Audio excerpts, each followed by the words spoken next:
Quero dar meu cordial boa noite mais uma vez a todos vocês que estão aqui presentes para a nossa terceira videoaula.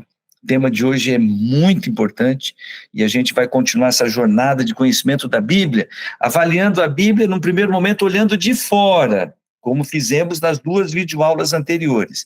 Mas hoje eu já quero tocar num assunto assim que, de uma certa forma, é a transição para a gente adentrar aquela dimensão, vou usar uma expressão que é muito católica, mas que cabe aqui, para a gente adentrar na dimensão mística do conteúdo da Bíblia. E essa é uma expressão que os católicos utilizam, não pela dimensão assim espiritualista, pela dimensão assim de coisas que são do mundo desconhecido. É místico no sentido de ser espiritual. E a Bíblia, assim como a igreja, assim como o próprio Senhor Jesus Cristo, que assumiu a forma humana, a Bíblia ela tem uma dimensão humana e ela tem uma dimensão divina. E essa intersecção, essa convergência de características é que a torna, entre aspas, usando aqui a expressão católica, um livro místico. E a gente costuma usar a expressão, um livro de conteúdo espiritual. E hoje a gente vai usar o conteúdo da nossa aula para a gente começar a fazer essa transição. Além de olharmos para a Bíblia como um objeto literário, um livro com as suas características, com as suas peculiaridades, a gente vai começar a olhar para a Bíblia de uma forma mais profunda, tentando entender o que está abaixo da superfície. Acima da superfície é a dimensão humana da Bíblia. É um objeto que a gente consegue pegar nas mãos, que a gente usa de recursos para entender, para poder explicar, mas existe algo abaixo da superfície. A gente quer navegar nessa dimensão da Bíblia. E como isto é algo assim muito especial, né, a gente começar a mexer com as coisas espirituais que estão relacionadas com a Bíblia, a gente vai pedir para o autor da Bíblia. E aí você vai dizer, vamos pedir para algum profeta. Não, o verdadeiro autor da Bíblia, nós vamos explicar isso daqui a pouquinho, o verdadeiro autor da Bíblia é o Criador, é o Deus Todo-Poderoso, é o Espírito Santo, e a gente vai encontrar diversas manifestações na Bíblia referindo-se a Deus como sendo o autor da Bíblia. E por esta razão, a gente quer usar desse recurso. Toda vez que a gente for começar uma aula, a gente vai começar fazendo uma oração. Então, hoje a equipe de jovens aqui que está organizada, estabeleceu que é a Hélida que vai fazer a oração pedindo para o Pai do Céu nos dar o entendimento. Antes da oração, Hélida, eu só preciso fazer uma pequena observação. Como nós estamos em dezenas de pessoas aqui na classe, nós estabelecemos uma estratégia para termos a interação, que é o chat, que é você enviar as mensagens. Então, eu como professor, eu gosto demais de poder ouvir o que as pessoas estão dizendo. Mas para que a gente consiga cumprir aqui a exposição do conteúdo dentro do prazo que a gente tem, a gente está fazendo a interação pelo chat, e mesmo que você levante a mão, a gente não vai passar a palavra para você, eu até peço desculpas por essas limitações que nós temos para um grupo tão grande. Mas a gente quer ouvir, a gente quer saber, ouvir, entre aspas, né, o que você tem a perguntar, o que você tem a dizer. Então, por favor, manda sua mensagem ali. Eu estou me referindo aqui a Sueli Sena, que levantou a mão, e aí geralmente esse é um recurso que a gente utiliza para que a pessoa possa se manifestar. Aí vou pedir, abaixa a mãozinha aí, tem como clicar em cima do íconezinho da mão, e pode escrever a mensagem ali do lado, se você preferir, tem como mandar a mensagem unicamente para um dos nossos administradores aqui, e a gente continua, tá bom? Vamos lá, Hélida, da oração. Ok, vamos orar então. Querido Pai amado, nosso Rei dos Reis, Senhor dos Senhores, obrigado, porque o Senhor é tão misericordioso para conosco, nos possibilitando estarmos aqui para ouvirmos mais do conhecimento que vem de Ti. Mas para isso nós precisamos que o Senhor derrame sobre nós o Espírito Santo e nos dê amplitude da visão que o Senhor quer que tenhamos. Esteja conosco até o final deste momento de estudo e que a gente saia daqui cheios de Ti, em nome de Jesus. Amém. Amém. Amém, amém. Muito obrigado. Muito bem, gente. Hoje eu quero me ater a algumas palavras, alguns conceitos que estão intimamente relacionados ao estudo da Bíblia. A primeira palavra, nós já tocamos nesse assunto anteriormente, eu não vou apresentar aqui os conceitos de forma muito aprofundada da perspectiva teológica, nem da perspectiva filosófica, eu estou dando uma enxugadinha e vou tentar apresentar esses conceitos de forma acessível, de maneira que você, entendi, eu já sei como utilizar esse conceito ao procurar conhecer mais da Bíblia. E todas as vezes que a gente se propõe a estudar a Bíblia, a gente passa por esses conceitos. Conceito número 1, revelação. E esse conceito eu já apresentei em algum momento, dizendo que quando Deus ele ofereceu para nós a Bíblia, ele tinha um propósito. E esse propósito de Deus, ao nos entregar a Bíblia, ele pode ser resumido com a expressão revelação. Então, mas o que é essa ideia de revelação? Revelação é a iniciativa de Deus em vir ao nosso encontro para revelar, primeiramente, quem Ele é, e, em segundo lugar, qual é o seu propósito, qual é o plano dele para a nossa vida. E é por essa razão que a gente diz, revelação é um ato intencional de Deus, é uma iniciativa de Deus de vir ao nosso encontro para revelar-se. Essa é a primeira grande revelação. Quando alguém diz assim, eu gostaria tanto de saber como Deus é, quem é Deus? Vamos buscar onde Ele está se revelando. E a segunda grande revelação, qual é o plano de Deus? Qual é o propósito de Deus em relação à minha vida? E a Bíblia enumera uma série de revelações no que se refere à vontade de Deus para a nossa vida. E eu poderia mencionar algumas delas aqui. Deus, ele vem ao nosso encontro e diz assim, você que está procurando a verdade, eu estou aqui usando a Bíblia para revelar a verdade. Eu quero abrir um parênteses. É meio complicado no século XXI a gente usar essa expressão, a verdade.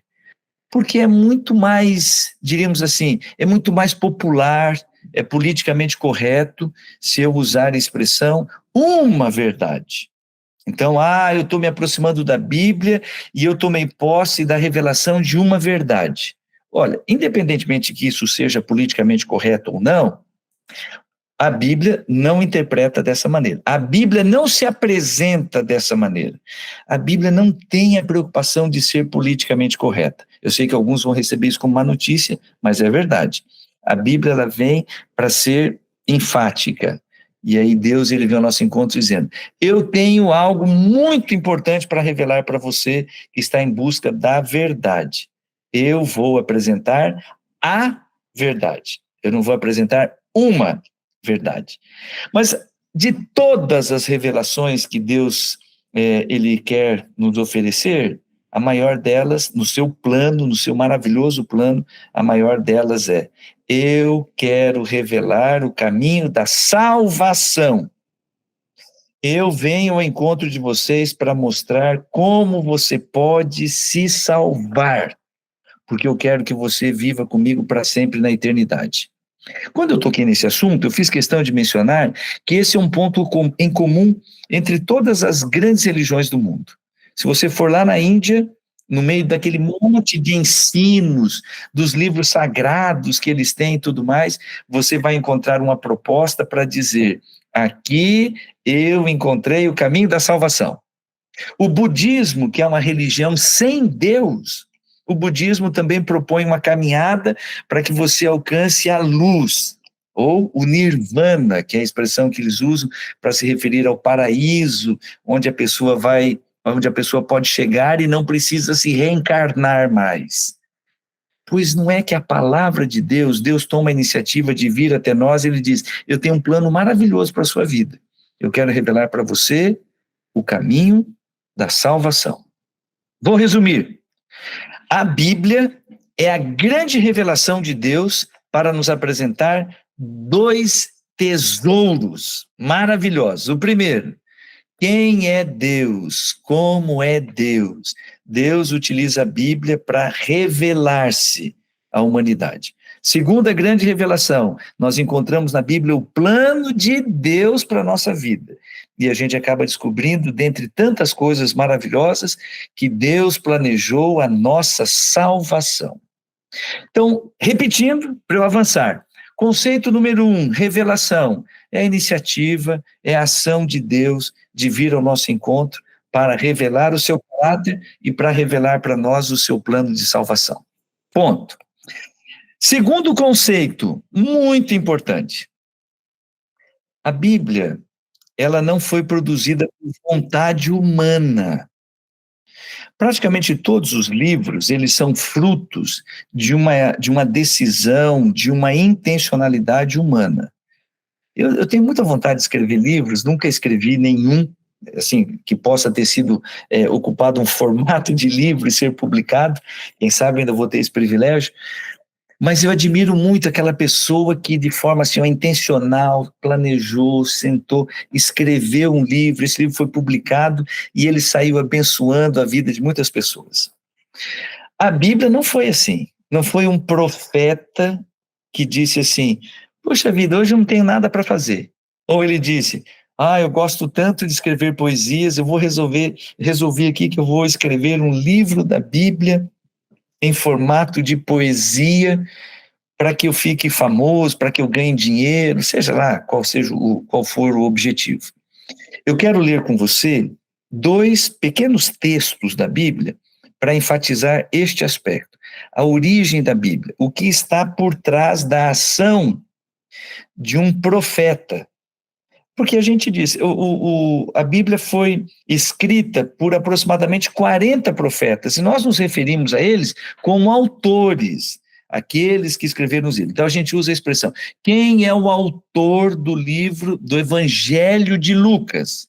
A resposta fica muito fácil, né? Porque o Evangelho ele leva o nome do autor, e a gente vai dizer, foi Lucas, que a Bíblia apresenta, que era um médico, e ele conheceu a palavra de Deus. E aí, fizeram um convite aqui. O pastor vai planejando para escrever a meditação diária do ano 2026. Já tem gente para escrever a meditação de 2026. Mas vai que um dia dá certo, né? A gente já sabe, Lucas, um médico que aceitou a mensagem de Jesus Cristo e escreveu a história dele. Então, quem que é o autor do Evangelho de Lucas? É Lucas. Mas será que teria alguma coisa atrás? Algo que antecede? Na verdade, a palavra não é alguma coisa. Existiria alguém que antecederia a ação de Lucas de escrever? Então, os 2 textos que eu escolhi, eu vou escrever aqui no chat para que você possa procurar. 2 Timóteo, capítulo 3 e o verso 16. E o outro texto, 2ª carta de Pedro, 2 Timóteo é a 2ª carta que o apóstolo Paulo escreveu para Timóteo. Então, 2 Timóteo, 2ª carta de Paulo a Timóteo, e a outra é 2 Pedro, capítulo 1 e o verso 21. Eu deixei separadinho, deixa eu ver, eu sou meio manco assim na tecnologia, mas deixa eu ver se eu consigo, pegar aqui o texto para compartilhar com vocês, que eu já deixei no gatilho aqui no meu computador. Então, vamos lá. 2 Timóteo 3, verso 16.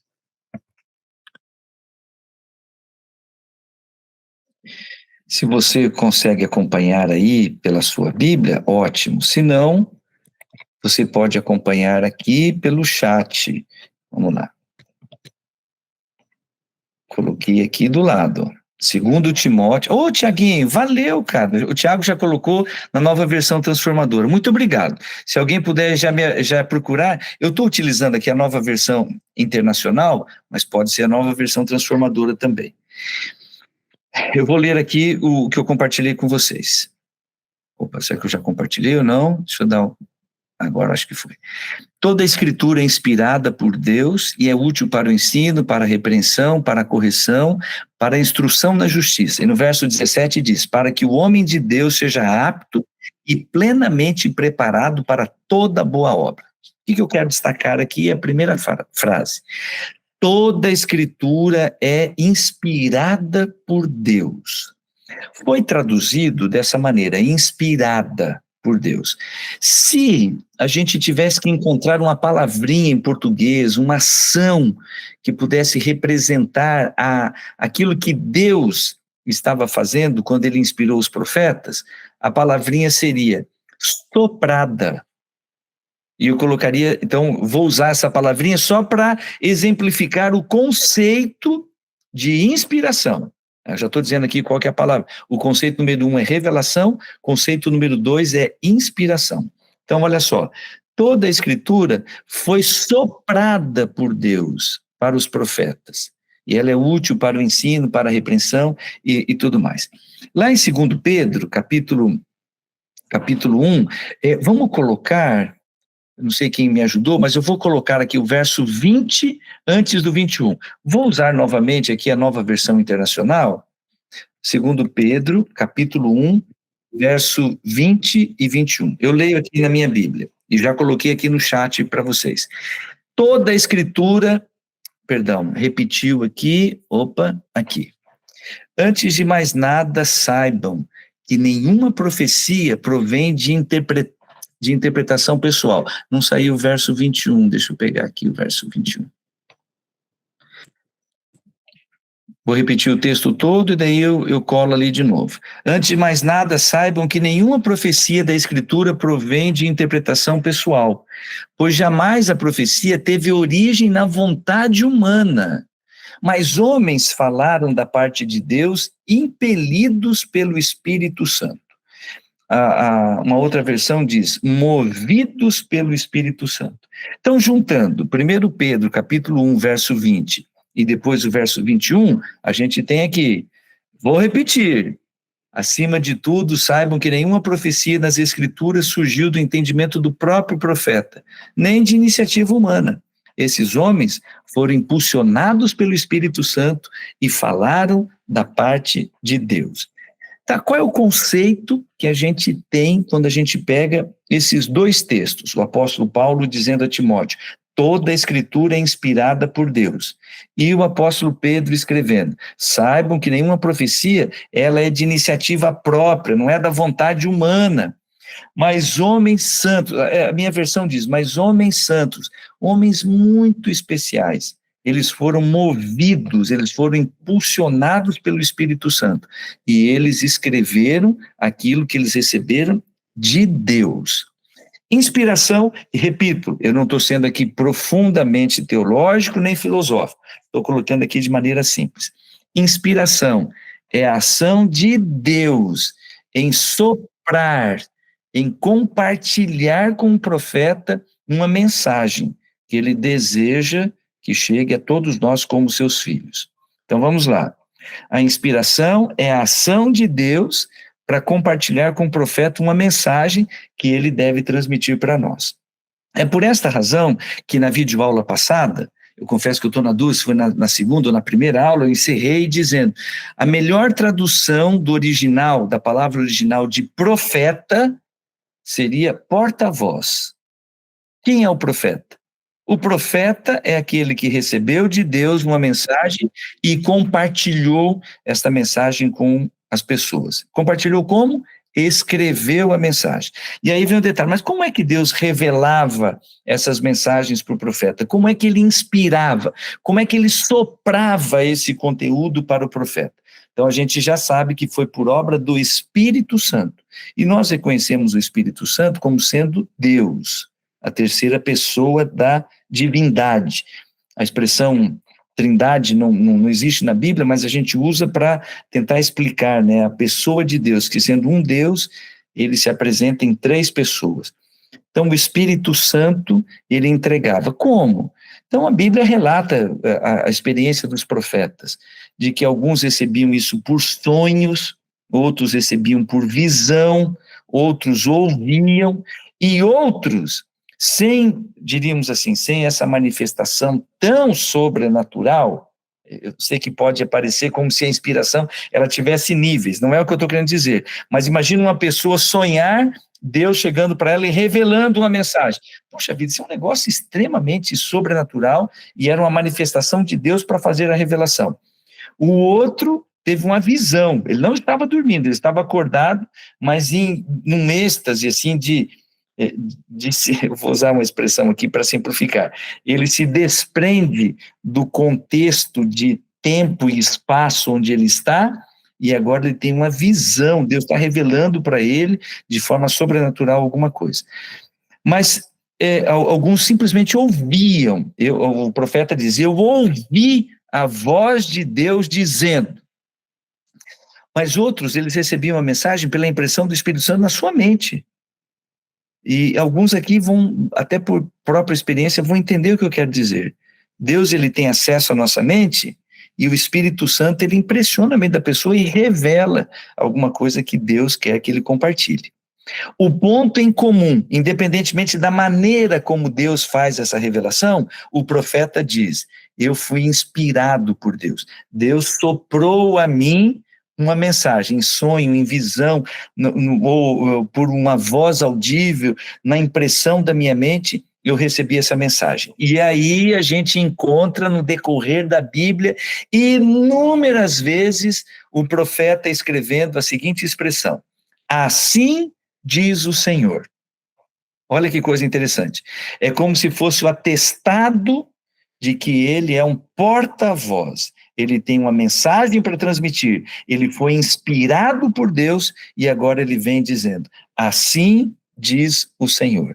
E aí as pessoas, quando recebiam essa mensagem, elas poderiam dar crédito, né, elas poderiam aceitar aquela mensagem ou não, mas elas recebiam essa mensagem sabendo, não foi por iniciativa daquele homem, não foi por uma invenção dele, agora eu estou usando o texto do apóstolo Pedro, não foi por vontade humana, até porque inúmeras vezes a mensagem que o profeta tinha que transmitir era uma mensagem muito impopular. Não era uma mensagem, olha, Deus mandou um recadinho muito bonito aqui para vocês.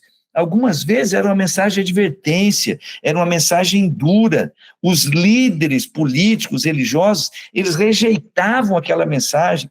Era difícil ser profeta, mas ele não tinha escolha.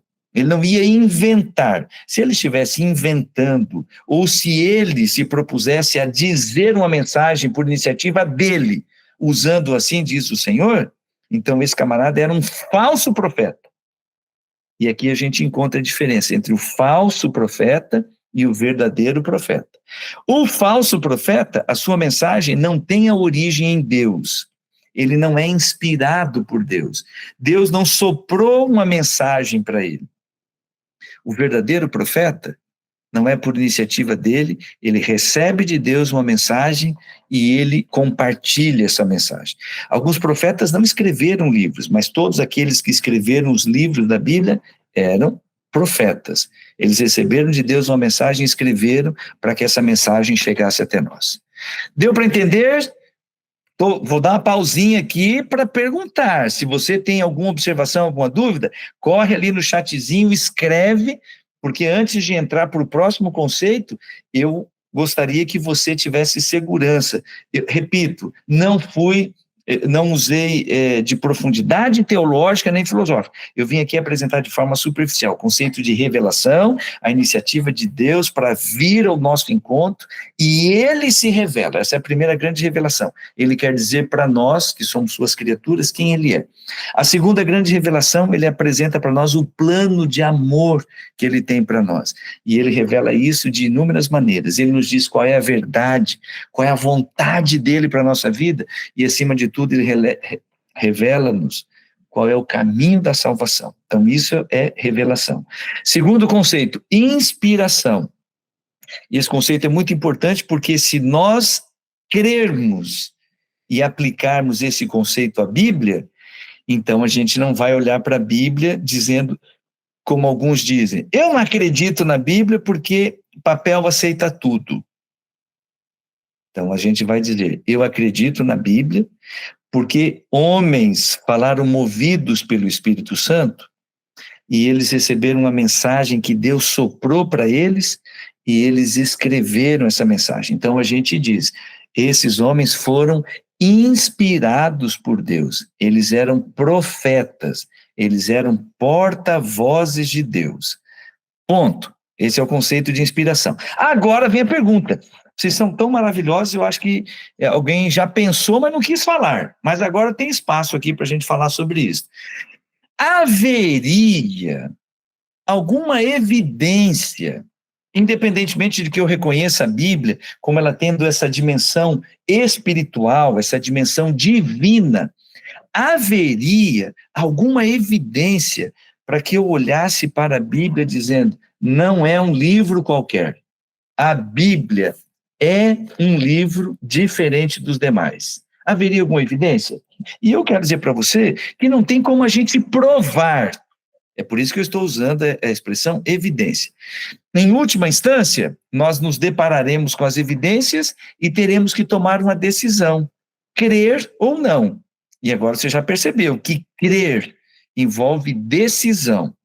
Eu vou me deparar com a Bíblia, vou avaliar algumas evidências e vou tomar uma decisão de que eu creio no livro sagrado ou não. Ponto.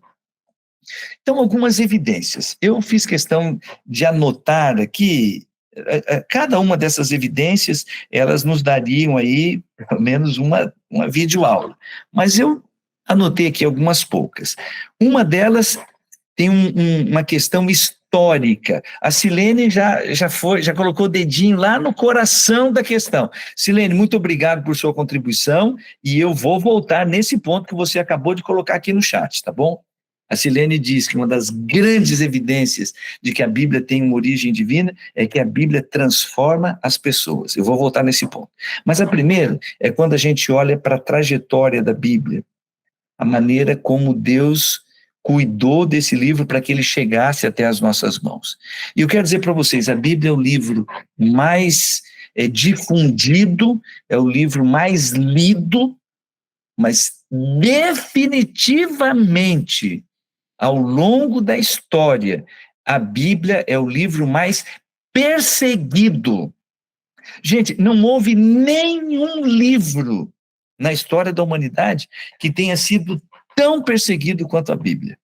Por sinal, é até uma coisa impressionante. Mas, por exemplo, durante a Idade Média, para nós aqui no Ocidente, de forma especial, estou pegando ali a Europa e o mundo antigo, ali em torno do Mar Mediterrâneo, durante toda a Idade Média, a instituição mais poderosa do mundo era uma igreja. Depois você dá uma pesquisadinha. Qual foi a instituição mais poderosa da Idade Média? E a resposta é uma igreja. E você acredita que nesse período a Bíblia era duramente perseguida? Você acredita que as pessoas não podiam ter acesso à Bíblia, não podiam ter a sua Bíblia, não podiam compartilhar a Bíblia? E aqueles que porventura desrespeitassem essa lei imposta pela igreja dominante, ia junto com a sua Bíblia para a fogueira, porque uma das penas de morte para quem desobedecesse e tivesse a Bíblia, compartilhasse a Bíblia e lesse a Bíblia, era a morte na fogueira. Aí você vai dizer, poxa, filho, mas numa época que a instituição mais poderosa do mundo era uma igreja, não era para a Bíblia ser amplamente difundida? Não, ela foi perseguida. E aí a gente vai olhando, assim, no decorrer da história, as inúmeras perseguições. Uma outra perseguição que me vem à mente aqui, que eu gostaria de destacar. A Revolução Francesa é um marco na história, na nossa história aqui ocidental.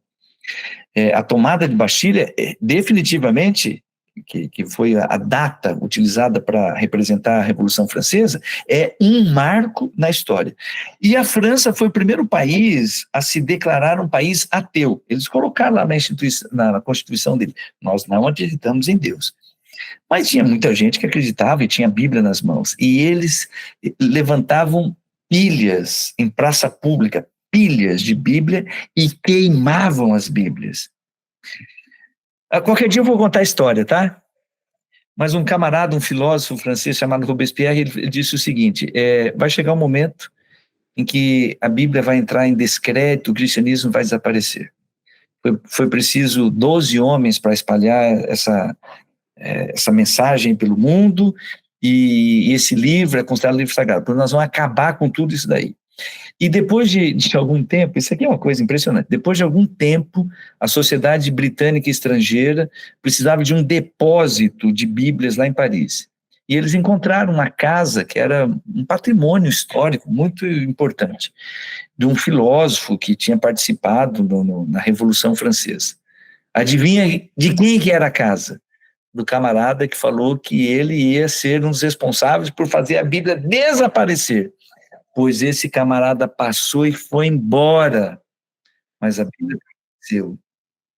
A Bíblia continua chegando às nossas mãos. E eu quero dizer para vocês, a primeira e grande evidência de que a Bíblia é um livro diferente, que tem um cuidado especial de Deus, é que a Bíblia foi o livro mais perseguido da história. E mesmo assim, ela chegou até as nossas mãos em pleno século XXI. A Cláudia escreveu aqui, acompanhando a história do mundo antigo, comparando com passagens, história de Bíblias, dá para acreditar no que está escrito nela. O Bruno, a Bíblia tem várias cópias antigas que, comparando, não há mudança. A gente falou sobre isso, Bruno, olha que coisa interessante. Não há mudança no texto no decorrer do tempo. Quando a gente falou sobre uma evidência muito grande, né, para reforçar que o texto merece a nossa confiança, que foi a descoberta dos manuscritos do Mar Morto. Evidência número 1 de que a Bíblia é um livro diferente. Mesmo sendo o livro mais perseguido da história, ele chegou até nós. Segunda evidência. Eu disse para vocês que a Bíblia, ela teve a participação de cerca de 40 profetas. Profetas eram porta-vozes. Eles viveram em épocas completamente diferentes. A Bíblia foi escrita num intervalo, estou arredondando aqui, tá? De 1.600 anos. Os primeiros livros foram escritos por Moisés por volta do ano 1500 antes de Cristo, e os últimos livros, o último livro de forma especial, foi escrito pelo apóstolo João cerca do ano 100 depois de Cristo. Aproximadamente 1.600 anos. Esses homens, eles eram completamente diferentes entre si, de lugares diferentes, de nível socioeconômico diferente, em tempos completamente diferentes. E a gente consegue pegar a Bíblia e ter um eixo que une a mensagem de cerca de 40 profetas, em torno de um único eixo. E é por essa razão que a gente usa a expressão. Uma das grandes evidências de que a Bíblia ela tem uma origem que antecede a obra dos profetas, e a gente diz que essa origem é o Espírito Santo, é Deus, é o fato de que a Bíblia tem unidade. Gente, para pensar um pouquinho. Como é que eu vou conseguir ter unidade na mensagem da Bíblia com 40 homens de lugares completamente diferentes, de tempos completamente diferentes, e eles percorrendo o mesmo eixo central em que a gente encontra a revelação de Deus e do plano de Deus para a nossa vida? Isso é uma evidência. A Bíblia, ela tem uma origem comum, que não é o profeta. É aquele que sopra a mensagem, aquele que inspira o profeta, e é o Espírito Santo. Essa é a segunda grande evidência, a unidade da Bíblia. Terceira grande evidência, nós encontramos nos textos da Bíblia aquilo que a gente chama de antecipações científicas. Deus dizendo para o seu povo fazer algumas coisas que naquele momento não tinha o menor sentido, nenhum sentido. Mas eles obedeciam porque Deus estava dizendo que era para fazer. E Deus não dava explicação nenhuma. Ele simplesmente dizia, faça isto. E hoje, a gente encontra a ciência apresentando as razões pelas quais Deus mandava fazer aquilo. Então, vou dar um exemplo aqui, muito simples, tá? A gente encontra lá nos escritos de Moisés, Deus explicando para o povo como é que eles poderiam evitar que uma doença se espalhasse, como é que eles poderiam evitar contágio. Eu estou usando palavras dos nossos dias, mas lá naquela época Deus estava dizendo assim, para não ter pandemia no meio de vocês, quando tiver alguém doente, essa pessoa deve ficar em quarentena. E Deus explicava, nós usamos a expressão quarentena, Deus estava explicando ali, você vai pegar essa pessoa, você vai separar as roupas dessa pessoa, tem que receber um tratamento especial. Deus ia explicando tudo isso, que no fim das contas, hoje a gente está dizendo assim, meu Pai do céu, lá atrás, aproximadamente 1.500 anos antes de Cristo, eles tinham ações específicas como se eles já conhecessem, pudessem explicar a existência de vírus e bactérias.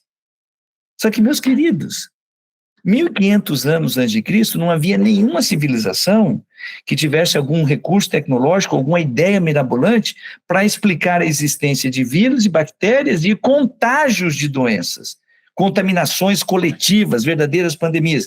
Não havia registro de nada disso em nenhuma cultura, pois Deus revelava isso para o povo e eles seguiam essas orientações. E a gente só tem uma explicação. Deus estava revelando isso fazendo uma antecipação científica. Uma outra coisa muito interessante. No livro do profeta Isaías, o profeta Isaías, dizendo uma linguagem poética, ele diz: Deus está sentado sobre o globo da terra. Gente, o profeta Isaías, ele viveu aproximadamente 700 anos antes de Cristo. Muito tempo antes de Cristo. E agora ele está falando, ninguém naquela época tinha concepção de que a Terra fosse um globo. E a gente chegou lá na Idade Média, na baixa e na alta Idade Média, ainda acreditando que o mundo era plano. Pois lá na Bíblia estava dizendo, Deus está sentado sobre o globo da Terra. E eu poderia continuar mencionando aqui uma série de evidências aqui, que a gente classifica como antecipações científicas, que estão ali como revelação de Deus, provando a sua origem. Outra, eu já estou indo aqui para o final, tá bom? Eu estou com o relógio aqui na minha frente, já estou indo para o final. Uma outra evidência de que a Bíblia tem a sua origem divina, profecias. Aqueles que são estudiosos das profecias da Bíblia, eu quero aproveitar aqui para fazer uma propaganda. No nosso primeiro módulo, nós não vamos nos dedicar ao estudo de profecias, mas mais adiante nós vamos ter um módulo onde, de maneira muito especial, nós vamos nos debruçar em profecias bíblicas, especialmente profecias do livro de Daniel e de Apocalipse. E aí a gente vai entender a grandiosidade de Deus revelando o seu controle sobre a história da humanidade e ele fazendo isso através de profecias. Então, nem tudo que o profeta escrevia era uma profecia, né? A gente usa essa expressão para dizer aquilo que o profeta está escrevendo, o fruto do trabalho do profeta é uma revelação de Deus, é uma profecia. Mas tem o estilo literário, o escrito, que a gente diz, isso aqui é uma profecia. E no resumo, o que é uma profecia? Profecia é Deus tomando a iniciativa de revelar o futuro. Nenhum de nós tem essa capacidade. E os profetas também não. Então Deus vinha ao encontro deles e eles escreviam: assim diz o Senhor, vai acontecer isto. Muitas vezes as profecias elas eram apresentadas de maneira simbólica, recheadas de símbolos, mas quando nós as estudamos, e hoje a gente tem um recurso da história, para ver que boa parte das profecias bíblicas já se cumpriram, então a gente tem que reconhecer, meu Deus, isto aqui não é coincidência, o Senhor revelou para o profeta e isso se cumpriu. Esse livro, que está repleto de profecias, não é um livro de feitio, de capacidade humana. Esse livro tem a inspiração, Deus revelou. Mas eu quero encerrar aqui esse parênteses aqui de evidências de que a Bíblia é inspirada por Deus e que ela merece a nossa confiança, com aquilo que a Silene falou agora há pouco. A Bíblia é um instrumento de Deus para a transformação de vida de pessoas, da vida das pessoas.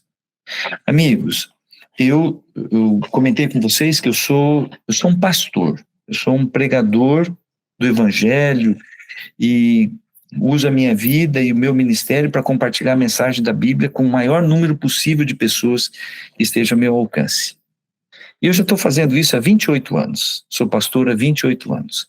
Se alguém me perguntasse por que eu insisto em continuar apresentando a mensagem do Evangelho, apresentando a mensagem da Bíblia para as pessoas, imediatamente eu respondo, porque eu creio no poder da palavra de Deus para a transformação da vida das pessoas. Eu creio no poder do Evangelho para a transformação da vida das pessoas. E eu poderia gastar aqui muito tempo compartilhando com vocês as histórias das quais eu tive o privilégio de participar. A primeira delas foi o que aconteceu com a minha mãe. A minha mãe nem sempre ela buscava o conhecimento da Bíblia, e muito menos colocar em prática a Bíblia. Quando era uma criança de 5 anos, A minha mãe aceitou o evangelho e tomou a decisão de colocar em prática aquilo que ela estava conhecendo. E isso foi transformador. Isso transformou a vida da minha mãe, transformou a vida da minha família, e até aquele momento ali, nos 5 anos, eu tinha um ambiente dentro de casa, tinha uma mãe com uma postura completamente diferente. Dali para frente, a minha vida mudou, porque a palavra de Deus entrou no coração da minha mãe e trouxe vida, trouxe transformação. Um dia que eu tomei a decisão de compartilhar o evangelho com as pessoas, eu estava usando a minha história como referência. O que aconteceu na vida da minha mãe, o que aconteceu na minha vida, o poder do evangelho dentro do meu coração. E eu saio levando isso para as pessoas. E já tive a oportunidade de entrar em presídios. E aí algumas pessoas podem dizer, mas você foi lá no meio da cadeia e foi abrir a Bíblia e falar de Deus lá para os bandidos? Fui. E sabe o que é muito surpreendente? É que eu já falei do evangelho em muitos lugares, mas é muito difícil encontrar um ambiente que tenha tanto respeito, que tenha tanta reverência, que tenha tanta disposição de ouvir o evangelho quanto na cadeia. Isso aqui para mim foi surpreendente. E eu me lembro do impacto, a primeira vez que eu entrei numa cadeia para poder abrir a Bíblia e falar para as pessoas. E eu vi pessoas aceitando o evangelho e tendo a vida transformada. Um desses rapazes, especificamente, tinha sido preso lá no Paraná. A história é muito longa, eu vou encurtar. A gente pregou o evangelho para ele, ele aceitou a mensagem.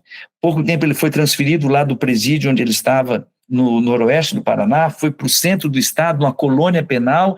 Depois de um tempo, eu perdi contato com ele. Depois de um tempo que ele estava lá na colônia penal, recebeu ali liberação para cumprir o restante da pena em liberdade. E eu estava no supermercado, lá em Curitiba, capital do Paraná, um dia, e uma pessoa me encontrou, tocou no meu ombro e falou assim, pastor Tavella, tudo bem? Eu falei, opa! E eu não reconheci a pessoa. Eu estou bem, graças a Deus.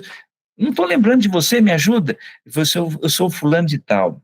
Pastor, quando você foi lá na cadeia, na cidade de Campo Mourão, eu ouvi o evangelho. Você lembra de mim? Lembro, cara. Por sinal, uma vez o juiz liberou para ele ir na igreja onde estava pregando. Foi lá com um monte de guarda. Ele mais um colega foram lá na igreja onde estava pregando, lá participar de uma cerimônia na igreja. Falei, claro que eu lembro de você, cara, mas estou te vendo aqui. Falei assim, pastor, hoje eu só quero te dizer muito obrigado, porque você foi lá levar o evangelho, eu aceitei, saí de lá, fui para a colônia penal, que era uma colônia agrícola, de lá eu recebi, eu estou livre, pastor, eu frequento a igreja, eu canto num grupo de louvor lá da igreja. Ele pegou e foi contar a história. Gente, bandido, eu creio no poder do evangelho, transforma vidas. Eu creio no milagre. Isso aqui não é feitura humana. Eu não tenho, meus queridos, ser humano, limitado como eu sou, não existe poder nas minhas mãos, nos meus recursos de argumentação, de retórica, para que a vida de alguém seja transformada. Mas nesse livro, na mensagem deste livro, existe poder. Eu gosto muito de um texto que está no livro chamado Educação. E aí um dos capítulos do livro diz que a Bíblia é o maior instrumento de educação que existe.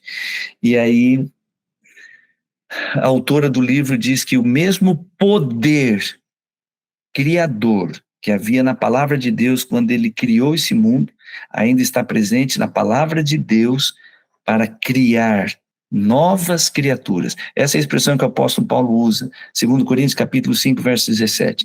Aquele que está em Cristo é uma nova criatura, é uma feitura, um milagre de Deus. Como é que Deus faz essa nova criatura?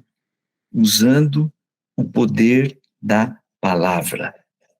Então, até agora, meus queridos, quando a gente fala dessas evidências, se eu tivesse que resumir, eu diria, sim, não é possível provar, mas sim, existem muitas evidências para eu poder dizer, eu creio que a Bíblia é inspirada por Deus. E essa é a maior de todas as evidências. Alguém perguntou agora há pouco se a Bíblia é inspirada por Deus do início ao fim. Eu vou usar aquela expressão que o apóstolo Paulo usou lá em 2 Timóteo capítulo 3. Toda escritura é inspirada por Deus. Evidentemente, quando eles estavam escrevendo Vou dar um exemplo aqui. O apóstolo Paulo, ele termina alguma das suas cartas dizendo: eu quero terminar essa carta, que era uma mensagem de Deus para a igreja, e ele como profeta estava mandando, e eu quero mandar um abraço para os meus amigos, e eu quero dar um recado para as minhas irmãs que estão lá, irmãs na fé, que estão lá em tal lugar. E ele vai lá e escreve, ele está fazendo uma saudação. Então, isso aqui é uma coisa que não diminui absolutamente nada do que o profeta escreveu, mas você encontra essa dimensão humana naquilo que está escrito. E lembrando, a Bíblia, ela é divino-humana. Ela tem a origem da mensagem em Deus, mas o profeta, ele escreveu com as suas palavras, com os recursos que ele tinha. E aí a gente tem variedade de profetas. O apóstolo Paulo era um erudito, ele era um doutor da lei. Nós o chamaríamos de advogado nos nossos dias. Ele era um doutor. Ele escreveu coisas num grego rebuscado, com argumentação extremamente filosófica, profunda. As coisas que o apóstolo Paulo escreve são grandiosíssimas. E a gente tem o apóstolo Pedro, um homem simples, era pescador. Aí os estudiosos da língua original, eles comparam as mensagens de Paulo com as mensagens de Pedro. Pedro era um simplório, mas Deus usou Pedro, um homem de Deus, um pescador simples, escrevendo do jeito dele. Então, eu repito, a Bíblia, ela é divino-humana. A origem da mensagem é Deus, mas passa pelo profeta com as suas limitações e ela chega até nós. E eu quero encerrar, gente, tem aqui pouquíssimos minutinhos, eu quero encerrar com 2 conceitos para a gente fechar a aula de hoje. O próximo conceito é interpretação. Interpretação não é a obra de Deus, revelação é de Deus, inspiração é de Deus. Interpretação é a obra humana de se aproximar do texto bíblico com a seguinte pergunta: o que Deus está dizendo através destas palavras? Se você preferir, para colocar assim de maneira mais pontual, a gente vai dizer: o que o profeta quis dizer com essas palavras? Amigos, isso aqui é uma grande ciência, interpretar o texto bíblico buscando o significado original daquilo que o profeta escreveu.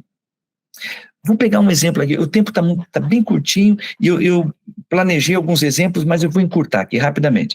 Jesus dizendo, lá no Sermão da Montanha, se alguém te disser para você andar com ele 1 milha, anda com ele 2 milhas. Mas o que é isso, andar uma 2ª milha? Quando um soldado, naquela época, quem governava a Palestina, ali a região onde Jesus estava, era o Império Romano. E os soldados viajavam ali pelas estradas do Império, pelas estradas da Palestina. E eles iam carregados, tinham uma mochila, coisas, as tralhas de um soldado eram coisas pesadas. Então ele estava indo aqui da direita para a esquerda e ele encontrava alguém que estava indo da esquerda para a direita. Ele encontrava essa pessoa e ele dizia assim, o Império Romano te ordena que você caminhe comigo 1 milha. E o cara tinha que pegar a bagagem do soldado, virar e andar 1 milha com ele. E ele fazia isso com raiva.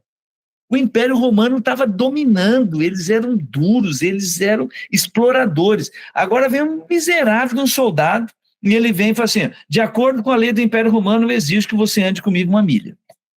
Ou seja, você vai botar a minha bagagem nas costas e vai fazer o caminho contrário do que você estava indo. Aí o cara dizia assim, eu não posso, eu estou atrasado. E ele fala assim, mas quem perguntou? Você vai ter que fazer. Mas eu estou correndo lá para socorrer minha mulher. Azar o dela. Você vai ter que virar e correr aqui comigo e vai andar comigo 1 milha. Aí vem Jesus e diz assim, quando alguém te forçar a andar 1 milha, anda 2. Você vai quebrar a opressão dessa pessoa, porque agora é por sua vontade, você vai andar. Aí quando terminava a milha, o camarada dizia assim, já cumpri aquilo que o Império está determinando. Mas eu vou te servir mais um pouco, eu sei que não deve ser fácil, cara, você andar o dia inteiro carregando essa bagagem. Eu vou caminhar 2ª milha contigo. Isto que eu acabei de fazer aqui, foi um exercício de interpretação. O que Jesus quis dizer quando ele falou para a multidão? Se alguém te obrigar a caminhar 1 milha, vai com ele 2 milhas. Então, eu fiz aqui uma interpretação. E eu repito, esse é um dos maiores desafios de todos aqueles que se aproximam da Bíblia. Eu poderia enumerar aqui uma série de outros textos que exigem de nós um mínimo de conhecimento, do conhecimento daquela época, de conhecimento da língua original, do contexto em que o profeta estava escrevendo, um mínimo de conhecimento de expressões específicas que ele está usando, e que a gente traduziu para o português, e aí, respeitando a mensagem, a gente traduz como ele tentou transmitir a mensagem.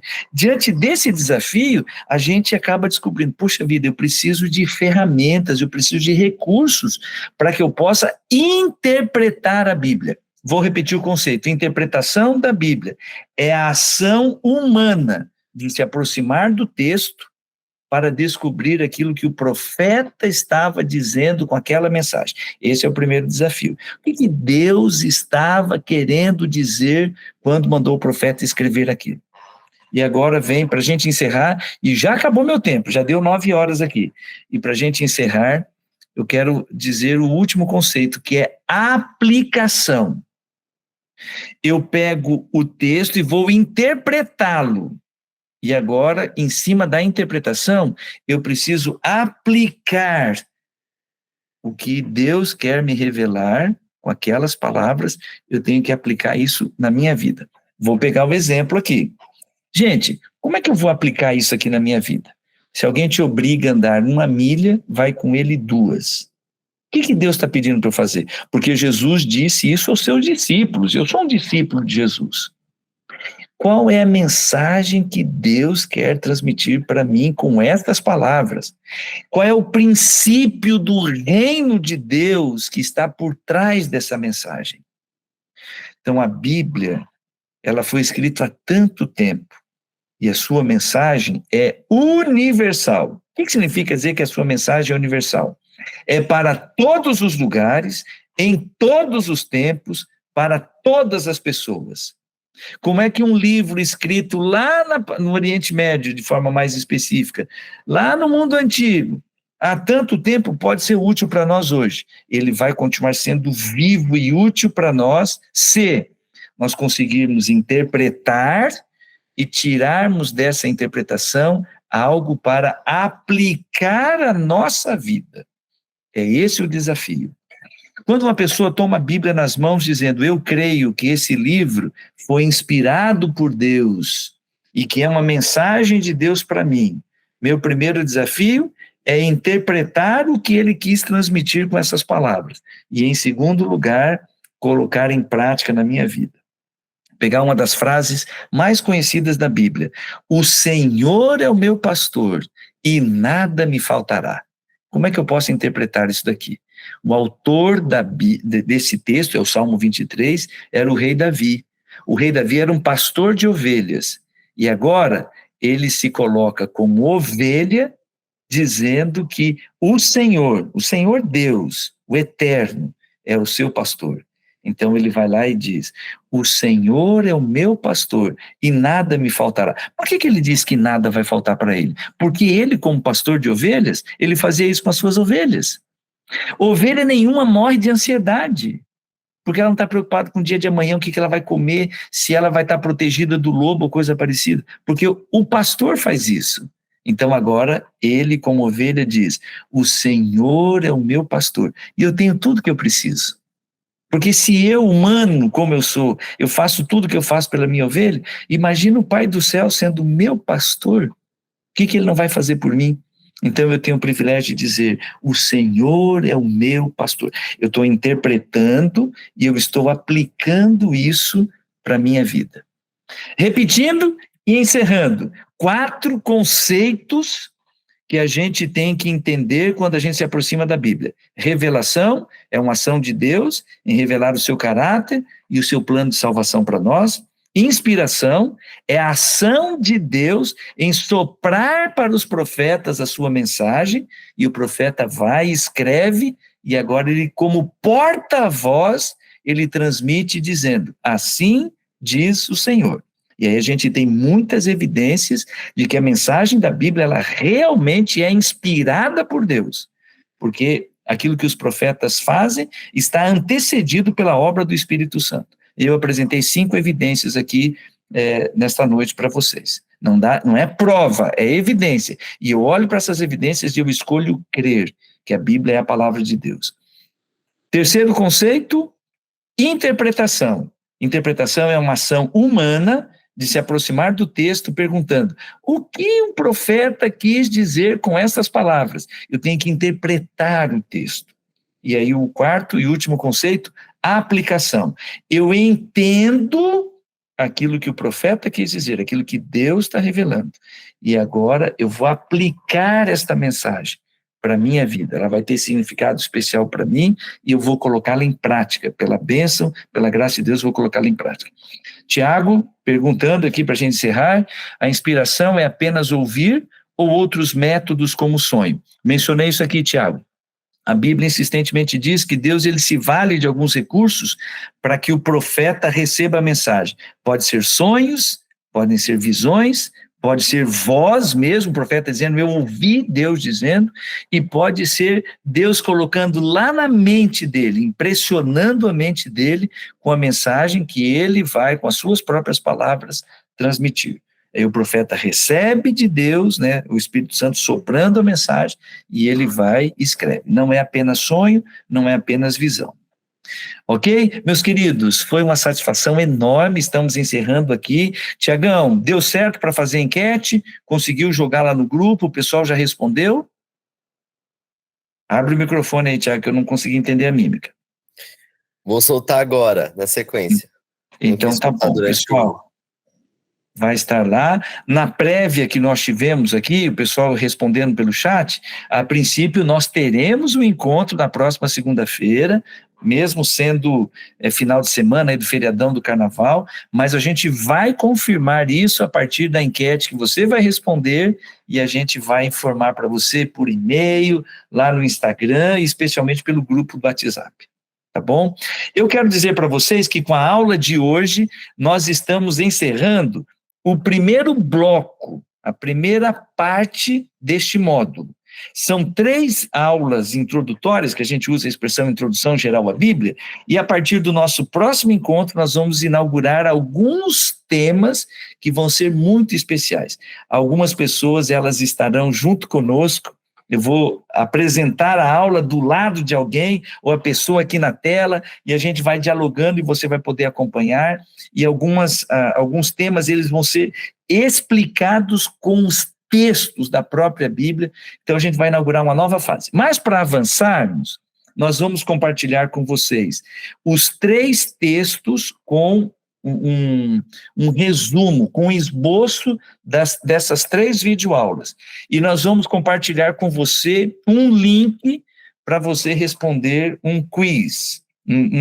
É uma provinha de respostas objetivas, perguntas, né, e respostas objetivas, que você deverá responder. Ah, mas aí para fazer essa prova eu perdi uma aula. Você pode assistir a aula que nós gravamos e você pode ler o texto que nós vamos compartilhar. Se eu não conseguir assistir a aula, só pelo texto eu consigo responder? Consegue, talvez não com a mesma profundidade, assim, na hora de interpretar a pergunta, mas você conseguiria responder. Então, daqui até a nossa próxima aula, você vai ter em mãos 3 textos, as videoaulas gravadas e um link para você entrar lá e responder as perguntinhas para a gente avançar para a próxima fase desse primeiro módulo, que vai ser muito especial. Algumas perguntas, eu já quero antecipar aqui para vocês, algumas perguntas aqui que eu considero que são muito importantes. A primeira delas, Pastor Tavella, com o desenvolvimento da ciência, na modernidade, na pós-modernidade, a mensagem da Bíblia não entrou em descrédito? Será que a ciência ela não está em confronto com a Bíblia? E eu quero trazer aqui uma pessoa que se especializou no estudo entre a ciência e a religião. E é possível harmonizar, ou quando está em impasse, a gente pode sugerir uma escolha para você fazer. Gente, um tema importantíssimo. Um outro tema muito importante. Quando Jesus esteve aqui na Terra, inúmeras vezes ele se apresenta mencionando alguns textos da Bíblia. E a pergunta é: qual era a Bíblia de Jesus na época que ele esteve aqui na Terra? E a gente vai responder. Existem muitas evidências, tanto na Bíblia quanto na arqueologia, na história, para a gente responder essa pergunta. Qual era a Bíblia de Jesus? Porque, poxa vida, se eu descobrir qual que era a Bíblia de Jesus, eu quero ler essa Bíblia. Especialmente pelo fato de que ele valorizou demais esta Bíblia e fez com que ela chegasse até a gente. Vai ser bom demais. O Edivan perguntou: a aula da próxima segunda vai ser disponibilizada para assistir depois? Também. Possivelmente eu não vou estar presente. Eu entendo, Edivan. É o caso aqui de muitos. A gente está garantindo que aquele que perder a aula vai ter acesso depois para assistir gravado, mas ainda precisamos definir se teremos a live ou não na próxima semana.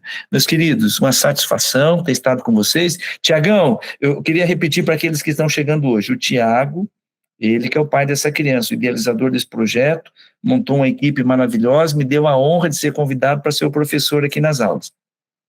Mas eu não posso ir embora sem ter a permissão dele, porque é ele que manda aqui. Tiagão, já posso fazer oração para encerrar? Você tem algum recado, tem alguma coisa para a gente fazer? Eu encerro. Vamos encerrar, pastor, vamos encerrar o coração. Então tá bom. Podemos orar, meus queridos? Pai do céu, nosso Deus, muito obrigado por mais esse encontro. Muito obrigado porque o Senhor preservou a Bíblia, apesar de tantas perseguições, e fez com que ela chegasse até as nossas mãos para ser um instrumento, uma ferramenta de bênção para a nossa vida. Acima de tudo, porque existe poder na Tua palavra para a transformação da nossa vida e do nosso caráter. Muito obrigado, Senhor. Abençoa cada um de nós que estamos aqui nessa jornada, que esse entendimento, essa compreensão possa nos ajudar a tomar posse das profundezas de riquezas que o Senhor tem, de tesouros que o Senhor tem para nos revelar na Tua palavra.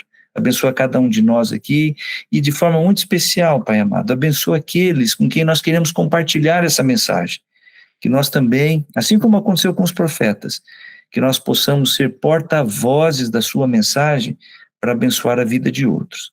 Nos dá uma boa noite, um bom restante de semana, nós te pedimos e agradecemos em nome de Jesus, amém. Um abraço, gente, fiquem com Deus, e até a nossa próxima aula, se Deus quiser.